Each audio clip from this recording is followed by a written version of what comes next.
Family, we would like to welcome back on Beyond the Headlines. I am with my co-host, Ndom Gosi, and we would like to really truly ask you to please subscribe, please share, please like,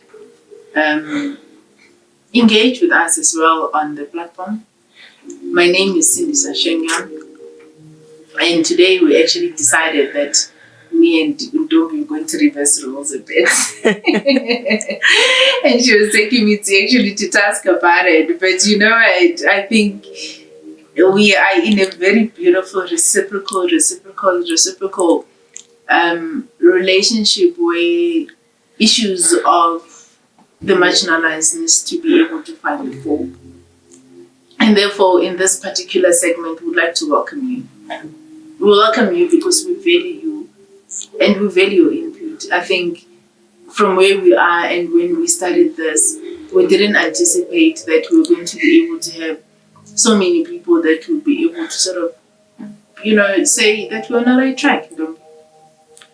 Mm-hmm. I think where we are dissecting issues that normally fleets, issues that find themselves in a public domain. But we wanted to actually look into deeper issues and look at certain dynamics with regards to these issues and what do they mean. So the total case, we just had an interview sometime, and in that interview, it was a rape of a child that had a disability. Brain damaged issues, and she was raped, by an adult.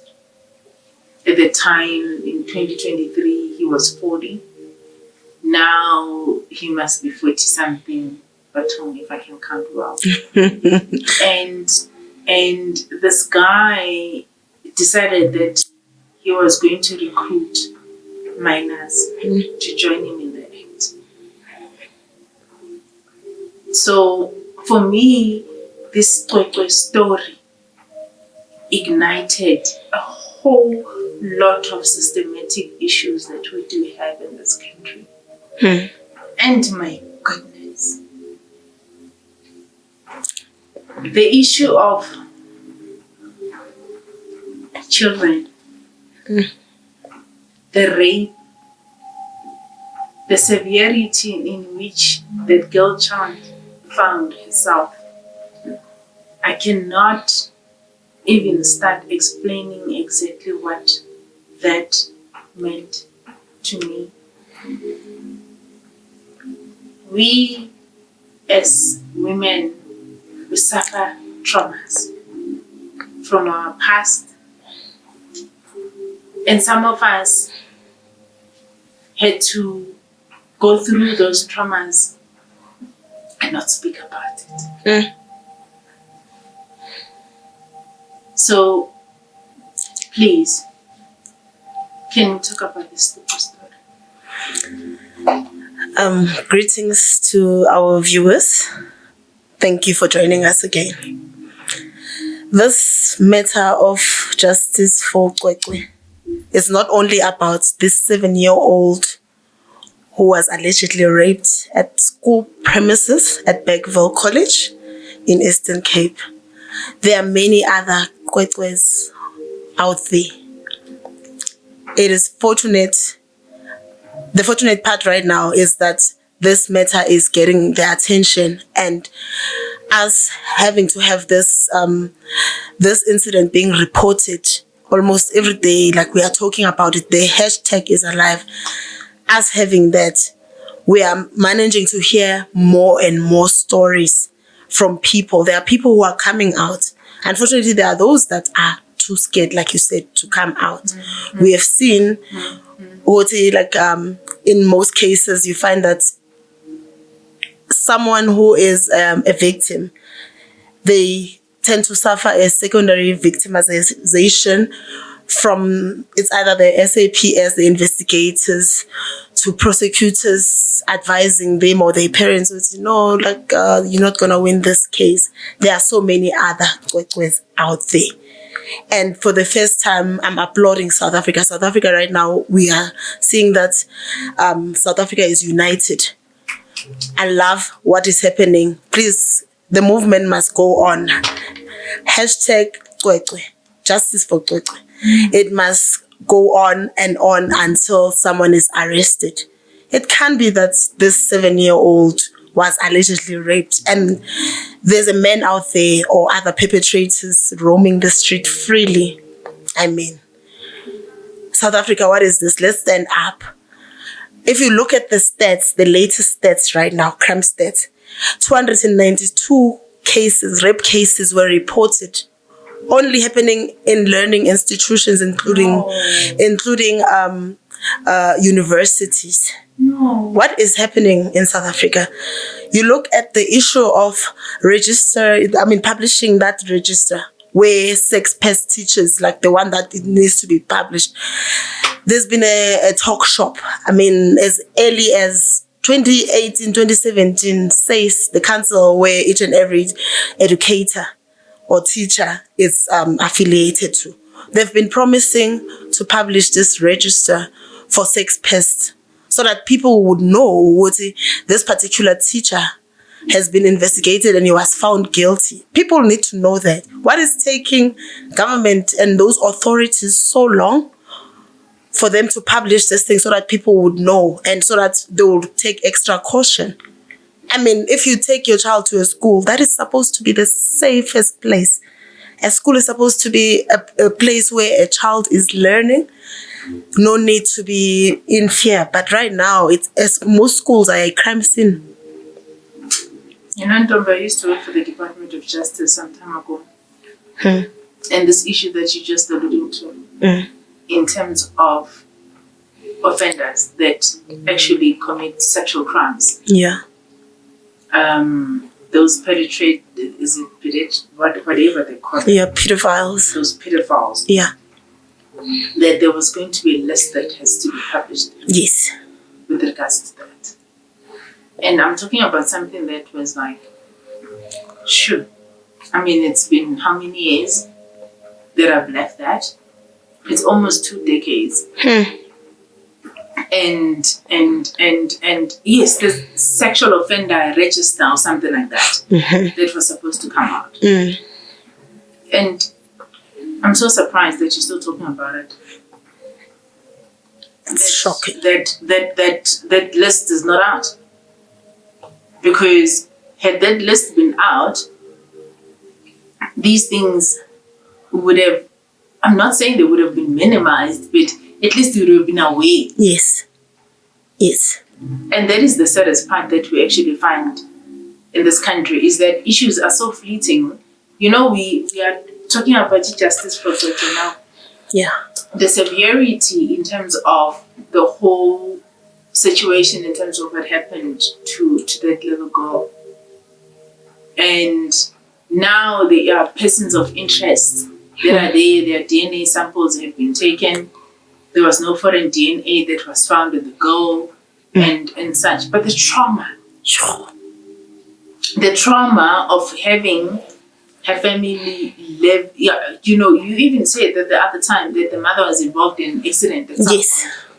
And you don't know that was man-made or what was happening. There's a lot that family is going through. Yeah, you can say that again. Judging by this thing, since October, the incident happened in October in 2024. The mother and the father, the parents, were taken from pillar to post. They were not getting the help that they were so desperate that they had to go to social media to plead to people to join them, to tell them the story with what has happened. Those police, what were they doing since 2024 until now? Why is that now they are saying they expected the mother to come and have an interview with the authorities, even the time before she even had that accident? All along, since the period between 2024 and now, in April of this year, 2025. What has been happening? What was the investigator doing? And you know what hurts me the most is the fact that rape is a Schedule A offense, which means it's a serious offense. Yeah. But I think this case only highlights the level of incompetence with regards to various government spheres, in as well as I think the anxiety that our masses are suffering due to such crimes in our country. I think the fact that South Africa decided to actually stand up. Yeah. There's a whole lot of dynamics with this. You know, with the Toto case, it actually showed that, you know, nothing is black and white. But the police, Ndombi, in terms of this case, I find that there is a bit of vagueness, there's a bit of ambiguity in it in terms of how it needs to be resolved. You know, I think, look at one instance now. Flowing from the Toto story of the Limpopo community, that a 13-year-old girl had to be raped by a teacher. Allegedly. Allegedly, don't sue us. And it is alleged that 50-year-old had to groom and repeatedly rape the child. So it was only because he was caught in the act that he was arrested. So how many others that are not caught in the act that have not been arrested? So I'm hoping that at some point the Toto story is going to be able to find resolve. It's about time. Yeah, it can't just be another case of rape that is being reported. Something must be done. Not only her, there's another 13-year-old in Ekurhuleni who was also raped, allegedly raped, but this time the suspect is one of the pupils at the school. And we were not going to name the school. But it seems like offenders, there's something that they know that we don't know. How come it's so easy for them to just go out there and rape? I mean, they know, I think most of them have studied the justice system. They've seen what it keeps on failing our people each and every time, over and over again. And you talking about the police, can we also talk about Police Minister Senzo Mchunu with regards to this story? What was he trying to gain? What was that publicity stunt that he did, claiming that the DNA samples have been taken from the principal? No one said the principal is a suspect, but like it seems like he was not complying. Hence, AfriForum stepped in and they wanted to assist him. It's only recent that they decided to move back. All of a sudden, the minister is telling us that DNA samples have been taken. It's like when you are a victim here, like in South Africa, like it's like it's okay. You have to keep quiet. Look at what we have had people all over South Africa staging marches against this, calling for justice for Kwek. What happened in Eastern Cape when the people were calling for justice? SANDF were deployed. Right now, they might be like denying it, but they were deployed. We saw them on the ground with Haibo. These people are having a peaceful march, but SANDF has been unleashed. We've been seeing heinous crimes happening across South Africa. People have been desperately calling for SANDF to just come or show their presence, to have their presence. Like, they have never been deployed to deal with like the issues. I know crime is not there, but their presence will help. Perpetrators will be prevented. It will minimize. Crime will be minimized the more we see SANDF soldiers. I think South Africa is in trouble. Like a girl child, the body is the crime scene. And something must happen real quick, or else every woman is going to be a victim. The SANDF story is very intriguing because they've got a particular mandate. Yeah. And that mandate, for me, for them to be able to. What were they doing? Crowd control.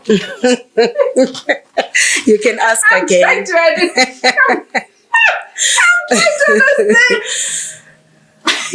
I'm trying to understand that what mandate did they have and what were they doing? The crowd control. There's no way you can use SANDF as crowd control. These people, the spin doctor, the spokesperson was trying to spin it, but you can't fool South Africans. South Africans are woke. If you don't give them a platform, they create their own platform. That's why social media platforms such as TikTok, people are utilizing it. People are speaking out, openly criticizing government. Do something. Like, stop this nonsense. You think as South Africans, we are fools. That's what we are seeing. With the more we are seeing with this. But this hashtag, Kwekwe, justice for Kwekwe, it must stay alive. It must be kept alive until someone is arrested, prosecuted. That's the only time we will feel there's been justice. And I hope they're going to arrest the correct people. Not this thing of, you've seen it previously, where when they get the pressure from the public, they tend to just arrest the nearest person. As time goes on, we've seen people like being acquitted, being let go. After 5 years of wasting their time, they are found not guilty. Which takes us to the matter of this televangelist Nigerian pastor, Omotoso. We have seen in recent weeks, Omotoso and his co-accused. 8 years. 8 years. This is not even a funny story. It's not. What is happening? When the judge was giving the judgment, when the judge announced that this person is found not guilty, this person was facing 32 cases, not 2 cases or 3 cases of alleged rape. It was 32, but he's acquitted, he's clean, he's a free man right now. What is happening? And the judge harshly criticized the prosecutors. They did not do their due diligence. They were so incompetent that right now, in as much as, look at the people like Cheryl, that girl, when she's one of the girls who was respected, like of all the witnesses, she was the one that we all knew and we were applauding. A victim, a young girl who's so brave, could tell us this is what happened at the age of 14. This was what was happening to her. People like that have been failed. The justice system, prosecutors, people were involved, the investigators, whoever is responsible. No.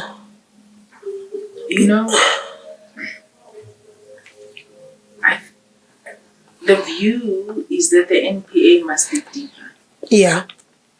The view is that this particular judgment of releasing this guy, the NPA should appeal it. Because this is a serious, serious miscarriage of justice.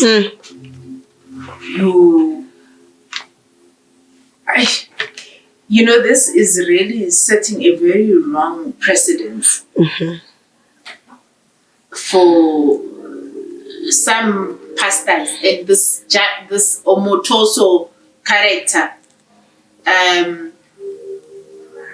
There'll be fake pastors that come into this country and just do as they please, knowing that they might get away with this thing. Our justice system, there is something wrong with it. What about, you're right, the victims that had to testify.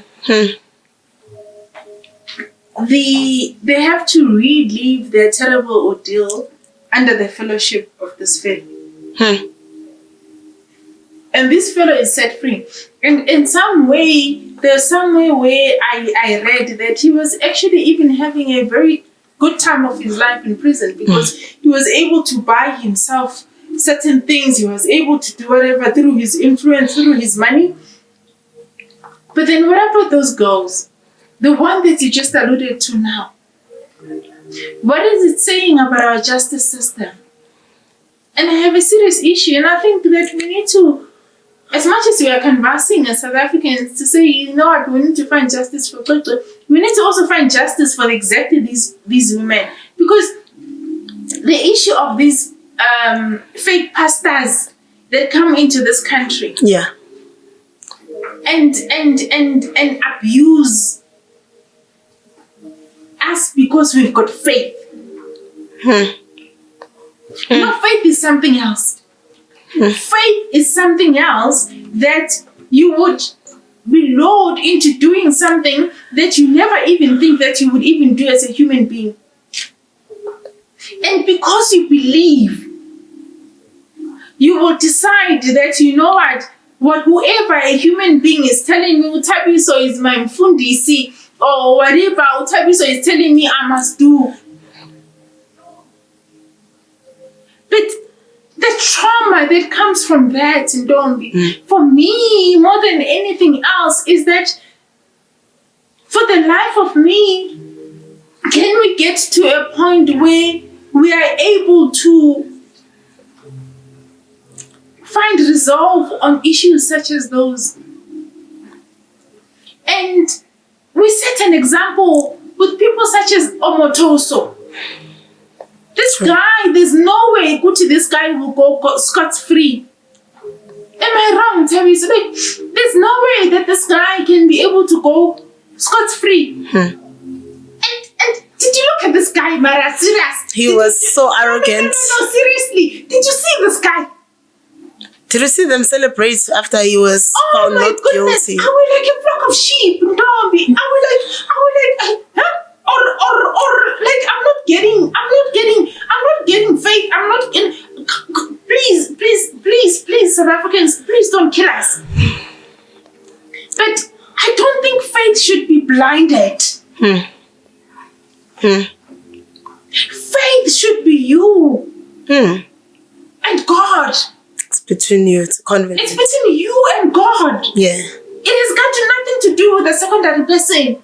This person is there to deliver a message. But it's between you and God. And if this person is misleading you, there'll be there's scriptures in the Bible that says that there'll be a lot of false prophets in this era that we're living in. And we are seeing them right and now. And Omotoso is one of them. True. And the justice system, as much as the judge would say that, what is it? She or he?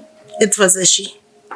And as much as the justice system would say that they had to really look at the pros and cons, I understand, because there's technicalities. But on a serious note, you would be able to use this witness and use that other witness against each other. Imagine. And you're saying that within that, then you couldn't be able to find concrete something to convict this guy.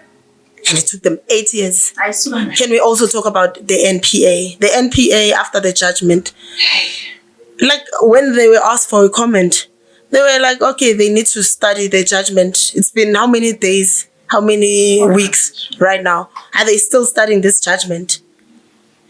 Can you remember how these people suffered? All the witnesses, they've got stories to tell. They were being threatened.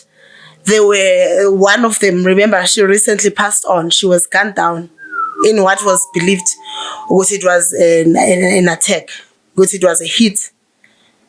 She was one of the witnesses. You look at Cheryl, she says her life has turned upside down. Like her life has never been the same since she became, like she stepped up to speak up.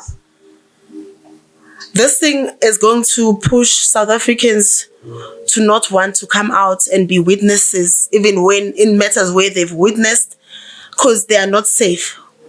Which really brings us to another case of, the case of witnesses. The witness protection in South Africa, the program is like non-existent.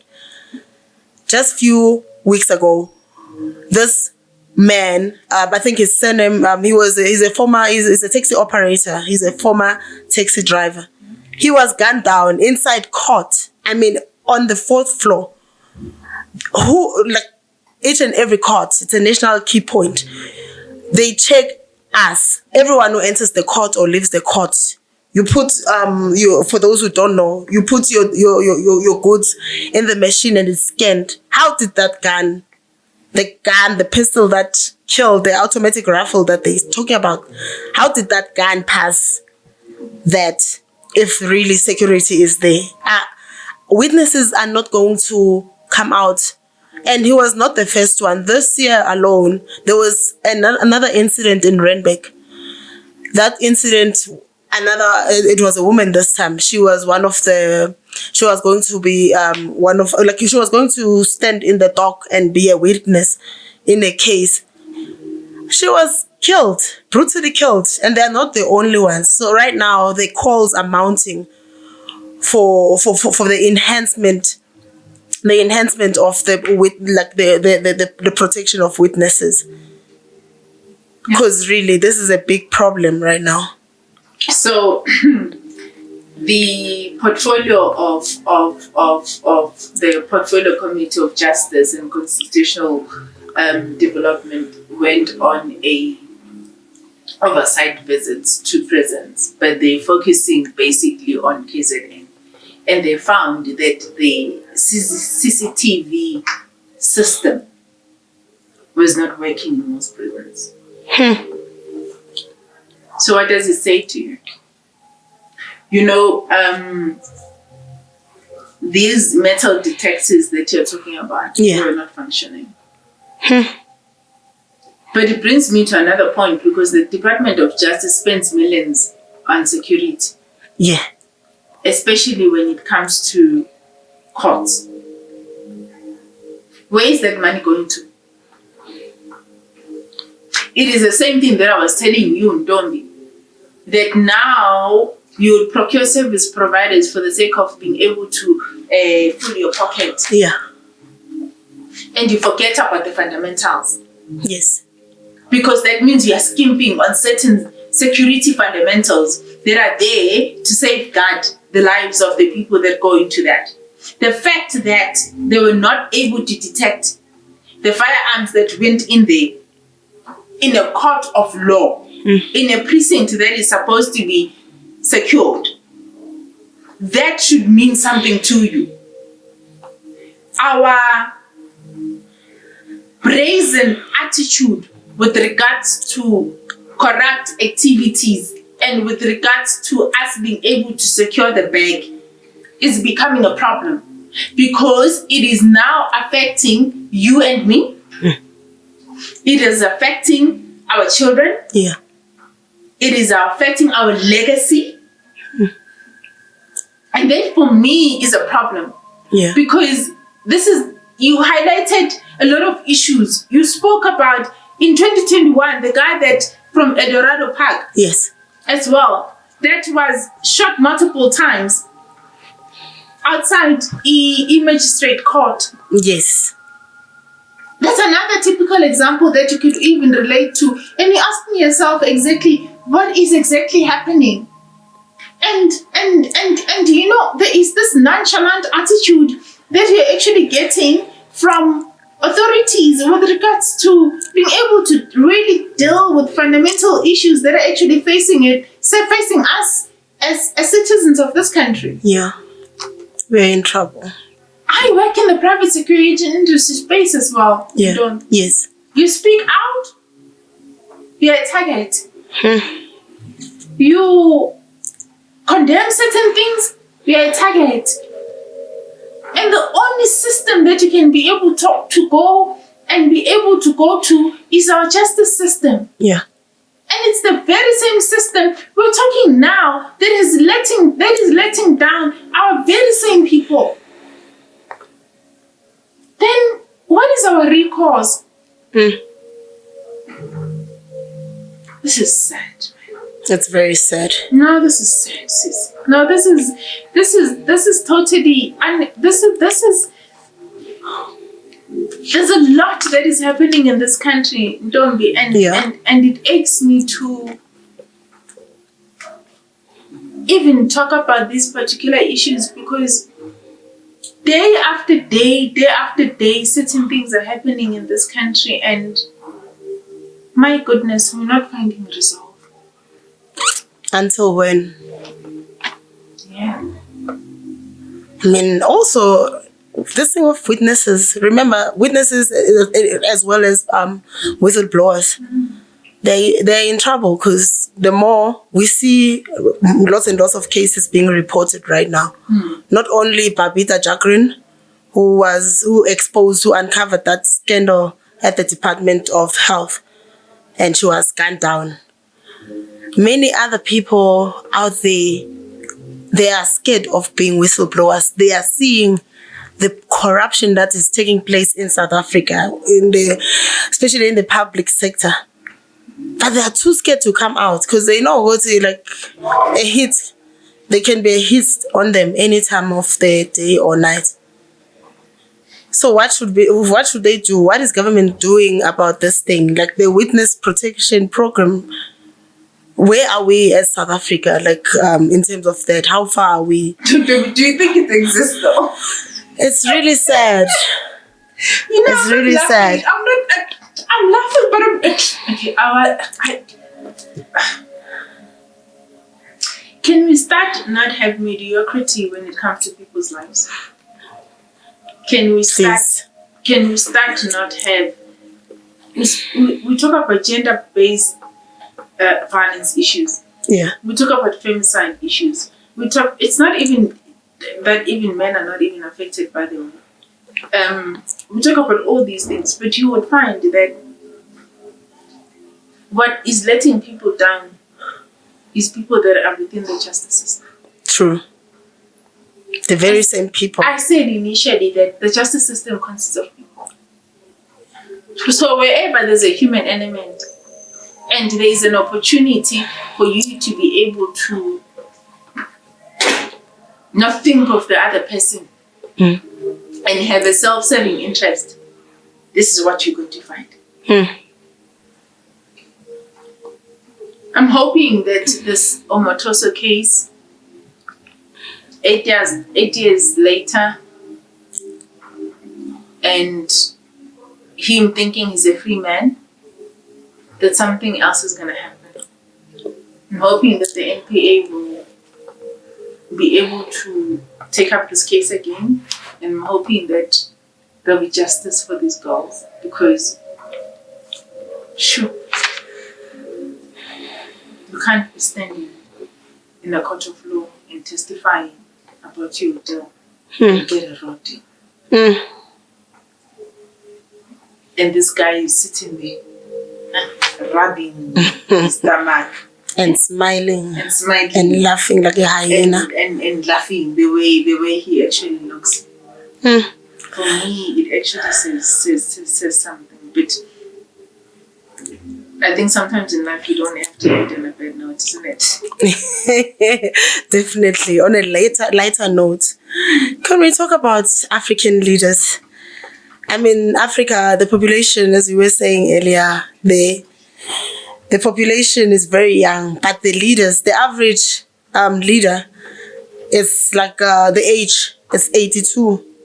And right now, if you go to social media, you go to TikTok, different platforms, they're a joke. They've created them as memes. Like, people are making fun of them.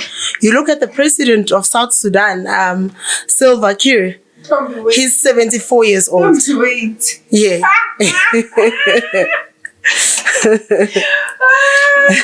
goodness me. We've got to... Oh, goodness me. So...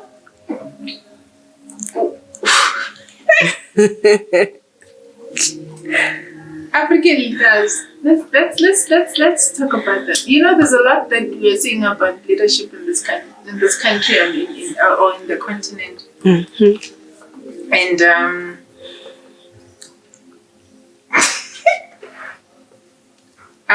they are old.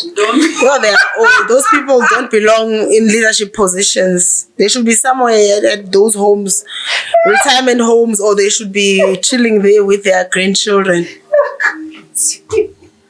No, in real honesty, these people are holding on to power. They are so power hungry to the point that it's concerning. They're treating this leadership position as if it's the way they rule. Most of them are former rebels, like the South Sudan president, Salva Kiir. That person is 74 years old.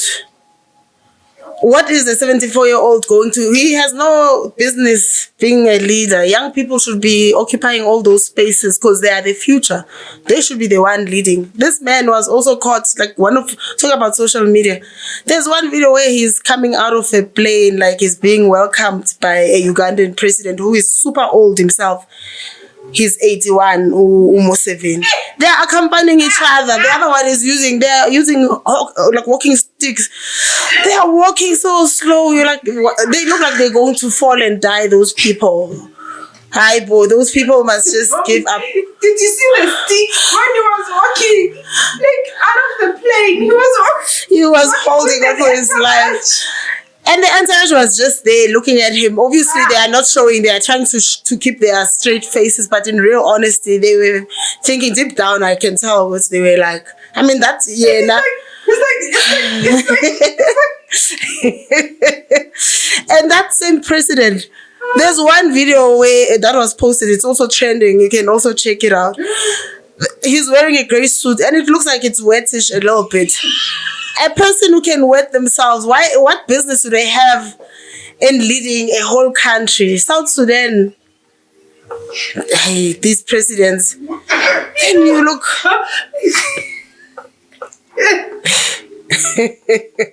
The memes are so funny. Like we'll get to share some of them. So we're going to do that. I think in each and every story that in this segment, in each and every story that we do, we just highlight certain things because, as I had said, that Africa has got the world's youngest population and its leadership is old, very old, and the question would be, when will African leaders that are old give a chance to a younger generation to rule and make developments in Africa? Because I think as a result now is that millions of African youth have only known one leader. True. And in many cases, if you really do look at it, those leaders were born before social media. And the internet. So how do you relate, Tika? Tell me, how do you relate when you were born? 1951. Like, now you're a leader. The social media, Yeah. and it moves in such speed. And now you would be able to relate comprehend and understand that. But we're going to be playing a video, family, with regards to that, and we're going to be unpacking one by one, by the way. One by one. Law on the 80, law on the 70, law. Yeah. We say and unpack it in such a way where you're going to really see the reality of our African leaders. They are old, man. So can you just be very honest? They are old. Very old. But we're not blameless, by the way. Yeah, we are not ageist. But look at Museveni. That guy has been at helm, has been the president for 39 years. You are talking about born before technology. This man, he can't relate. You look at the president of Nigeria. The other time he said he's not on social media because he was telling the people, the citizens, he would say, you people are busy making fun of me on your social media, your Facebook. He doesn't want to engage with them anymore because he says they make fun of him. How is he gonna cope? That's why he must move over. And this thing of having rebels or people who are like used to being in coups, like doing coups, to being presidents and leaders, it must stop. And this thing of corruption, it must stop. We Africans, like the young people, they have to step up right now. You look at like votes are being rigged. Until when can they do something? It's only in Africa where you find a 89-year-old holding on to power. You look at, where's that other president? The oldest one, is he from Nigeria or where? He's 91 or 92. What are you doing at 92? Busy wetting your pants. But you want to be a leader. the waiting patience part is the one is the one that kills me. But we're going to be inserting that video family for you to be able to actually look at it. But I think in summarizing the parting shot in Dombi on our discussion. Yeah. I think the politics in this country and the dimensions with regards to the GNU as well, I know it's something that we haven't really, just in summarizing, I know we had a very beautiful discussion with regards to that. Confusion. It's a lot. Ntombi, when somebody says that we're in a banana republic, but this country is not in a banana republic. Mm-hmm.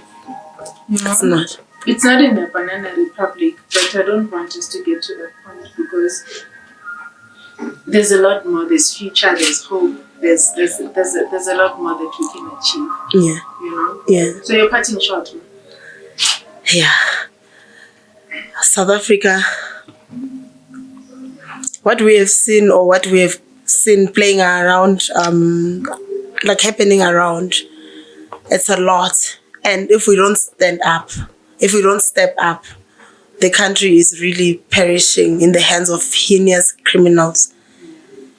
There is a need for all of us, not only one person or two people. There is a need for all of us to stand up against all these bullies who are committing all these crimes. Mm-hmm. That's all I'm going to say for now. Because right now, let's unite. Let's continue with the movements. Let's support each other. Let's support the parents of victims. Let's not ridicule victims. The victims, they need... That's a good point. Yes. The victims, they need to be supported. Mm-hmm. They need to be nurtured. Mm-hmm. If we can do that, South Africa, we're going to be in a better position. But for now, anything and everything is a joke. There are serious matters that are happening, but we know how to turn them into jokes and memes. But this is serious, this abuse that we are seeing. Our young girls are not your crime scene. Thank you. On that note, we'd like to thank you for joining us on another session of Beyond the Headlines. Please, this is so dear to our hearts, so we would please like to have your contribution on issues that you think that needs to find a serious expression and needs to find themselves into a public domain that is very necessary. Issues are fleeting, life happens, we go on with our lives, but there's a certain thing that remains behind those that are victimized. And so on that note, we're saying that we're victimized in all ways, economically, socially, politically, we're victimized. But this is a forum that we can be able to sort of talk about it. And in talking about it is us being able to unpack certain issues. And thank you. Thank you. We are moving family. We started last year, isn't it? Producer, we are moving family. We are beyond the number that we had anticipated. We are hoping that with your support, we should be able to grow exponentially. And please support our cause because we need you. We need you, and we value you, and we love you. And within Dombi, that's our main co-host. I think we should be able to bring certain things home. We love you, Dombi. Thank you, and thank you again. Adios. Thank you.